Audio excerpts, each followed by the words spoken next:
बिस्मिल्लाहिर्रहमानिर्रहीम। नाज़रीन असबाब से मैं हूँ इकबाल जंजुआ।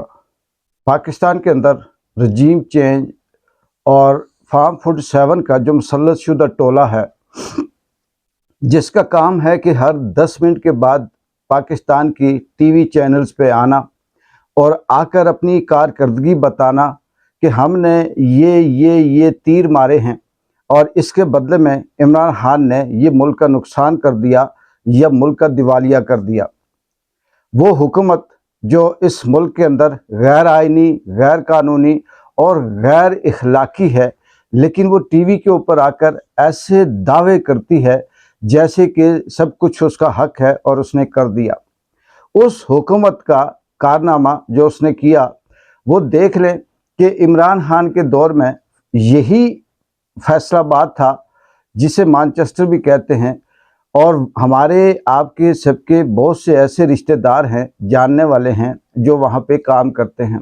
बकौल उनके कि फैसलाबाद के अंदर मज़दूर की शार्टेज हो गई, वहाँ पे इंडस्ट्री इतनी एक्टिव हो गई कि अब मज़दूर नहीं मिलता। ये कोई कहानी नहीं है, ये किसी की तरफदारी नहीं है, आप फैसलाबाद के लोगों से पूछ कर देखिएगा।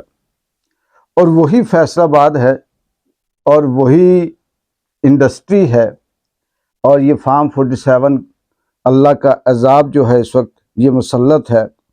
और इस वक्त फैसलाबाद में 100 से ज़ायद इंडस्ट्री बंद हो चुकी है और जिसमें कम से कम 2 लाख आम आदमी बेरोज़गार हो गया।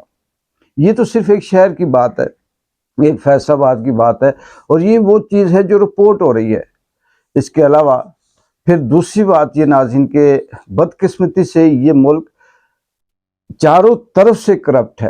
यानी इस मुल्क के ऊपर जो मुसल्लत किया गया टोला है, ये जो लोग अजीबे मस्खरे किस्म के बिठाए गए हैं। कल भी जनाब ख्वाजा आसिफ साहब की रिश्तेदार मोहतरम आकर बैठ कर कहती हैं कि नेट स्लो ही नहीं है। हमने यहाँ पर कोई किसी किस्म की फायरवॉल या दूसरा तीसरा उस हवाले से कोई काम नहीं किया। झूठ भी बोलते हैं और वो झूठ बोलते हैं जिसको सारी दुनिया जानती है। फिर इस मुल्क के अंदर स्वाय झूठ के और कुछ भी नहीं चल रहा। यहाँ पर ब्यूरोक्रेसी हो, अदलिया हो, मसखरे हों या जो भी हो, ना इन्होंने अल्लाह के आगे जवाबदेह होना है, ना इन्होंने अवाम के आगे जवाबदेह होना है। इन्होंने अपने आका के आगे जवाबदेह होना है जो इनको पकड़ कर लाए हैं, और उनको खुश करने के लिए झूठ बोलते हैं। साफ़ियों को देखें, बड़े बड़े एंकर्स को देखें, ऐसी ऐसी बातें झूठ बोलते हैं कि बंदा हैरान हो जाता है कि यार ये भी कहीं से इसने सोचा और इसको इसके दिल ने, ज़मीर ने इजाज़त दे दी कि ये बात करे।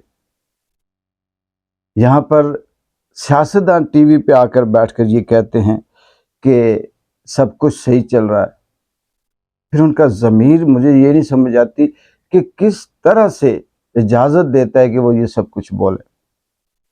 मैशियत की तो हालत आपके सामने है कि रही सही कसर जो थी, जो इंडिविजुअल कोई शख्स अपनी मदद आप कर रहा था, जो खुद कमा रहा था, उसके बदले से पाकिस्तान के लिए भी कुछ आ रहा था, उस सारी को तबाह करके अब इन्होंने सिर्फ़ और सिर्फ इल्ज़ाम सारे का सारा लपेट कर मैशियत की तबाही का रऊफ़ हसन के ऊपर रख दिया, PTI के ऊपर रख दिया।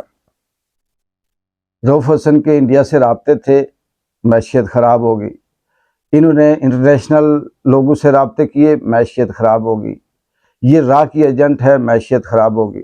नाज़रीन, यहाँ एक सवाल पैदा होता है कि 70 सालों से पाकिस्तान जिसको दुश्मन बनाना चाहे इंडिया का रा का एजेंट कह के उसके मत्थे लगा देता है, जिसको बंद करना चाहे, जिसको मारना चाहे, जिसको उठाना चाहे, जिसको सजा देना चाहे, जिसको गद्दार करना चाहे, उसे उठाकर इंडिया का इल्ज़ाम लगा देते हैं। लेकिन वो अपना नहीं देखने। अपने दौर में जब जंदाल साहब आए थे, बगैर किसी इजाज़त के आकर यहाँ पर घूम के चले गए। वो जो मोदी का जाती उम्रा में दावत था, उसके पीछे इनकी कोई गद्दारी नज़र नहीं आती। वो जो मियाँ साहब ने बयान दिया था जी कि बम्बई के अटैक में हमारी गलती है, उस पर इन्हें कोई गद्दारी नज़र नहीं आती। वो साफ़ी जो आया था और आकर रिपोर्ट करके वापस चला गया, उसमें इन्हें कोई गद्दारी नज़र नहीं आती। इन्हें सिर्फ नज़र आती है इंडिया पाकिस्तान के दरमियान ताल्लुकात कायम करने से, वो सिर्फ और सिर्फ आम आदमी और PTI के लिए आती है। آج کل سوشل میڈیا کا دور ہے، ڈیجیٹل میڈیا کا دور ہے، کہیں کسی واٹس ایپ پہ، کسی ویڈیو پہ، کسی آڈیو پہ انڈیا کی طرف سے کومنٹس آ جائے ویری گڈ، زبردست، یہ کہتے ہیں جی یہ دیکھیں را کے ایجنٹ ہے جی، ان کا ان سے رابطہ تھا۔ یار کرپٹ تو پوری دنیا کے اندر لوگ ہیں، بے ایمان بھی پوری دنیا کے اندر لوگ ہیں، اخلاقی مورلی بھی کرپٹ پوری دنیا کے اندر لوگ ہیں، 7 ارب انسانوں کے اندر یہ کرپشن ہے، لیکن ان کے قانون کرپٹ نہیں ہے، ان کی عدلیہ کرپٹ نہیں ہے، ان کا جج کرپٹ نہیں ہے، اور ہمارا جج تو ساری دنیا جہاں کی کرپشن، بد اخلاقی، بے ایمانی، جھوٹ، فراڈ، دنیا میں انسان کے اوپر جتنی بھی مورلی برائیاں ہو سکتی ہیں، اللہ تعالیٰ نے وہ ساری کی ساری برائیوں کو سمیٹ کر ایک قاضی کے اندر ڈال دیا، جس کے اندر رتی بھر بھی یہ احساس نہیں ہے کہ میں کر کیا رہا ہوں، میں کس حد تک جھوٹ بول رہا ہوں۔ اور ان کے لگائے ہوئے تاڑر، اور پھر وہ جو تنظیم سازی کے نام سے راتوں کو ڈیٹے مارنے والے طلال چودھری، وہ قاضی صاحب کو کہتے جی کہ آپ ایکٹیو ہوں اور ان کو سزا دیں۔ اللہ کی لاٹھی بہت بے آواز ہے، اللہ کی لاٹھی اتنی بے آواز ہے کہ جب وہ برسے گی تو آپ کو سمجھ نہیں آئے گی، اور پھر اس کے بعد جب وقت پلٹے گا تو پھر آپ کو بھاگنے کے لیے راستہ نہیں ملے گا۔ ناظرین، انڈیا نے بہت ترقی کی ہے، بہت سی چیزیں، لیکن انڈیا کی جو ترقی اور جو شعور ہے، اس کے پیچھے فلم انڈسٹری کا، ڈراموں کا، ڈائلاگ کا، رائٹنگ کا اور فریڈم آف سپیچ کا بہت بڑا کردار ہے، فریڈم آف رائٹنگ کا بہت بڑا کردار ہے۔ وہاں وہ فلم کا ڈائلاگ میں دیکھ رہا تھا، سن رہا تھا کہ ایکٹر، مجھے اس کا نام ابھی ذہن میں نہیں آ رہا، وہ ساتھ دوسرے سے کہتا ہے کہ مورنگ، آپ کو پتہ ہے کہ ہماری حکومت کا مول منتر کیا ہے؟ وہ آگے بتاتا ہے کہ بھاؤ اتنا بڑھا دو کہ مہنگائی کی روٹی دال کے چکر میں لوگوں کو بغاوت کی سوچ ہی نہ آئے، فکر ہی نہ آئے۔ پھر اگلا لفظ کہتا ہے کہ ذرا خیال رکھنا، بھاؤ اتنا نہ بڑھا دینا کہ دال روٹی کے چکر میں لوگ بغاوت پہ نکل آئیں۔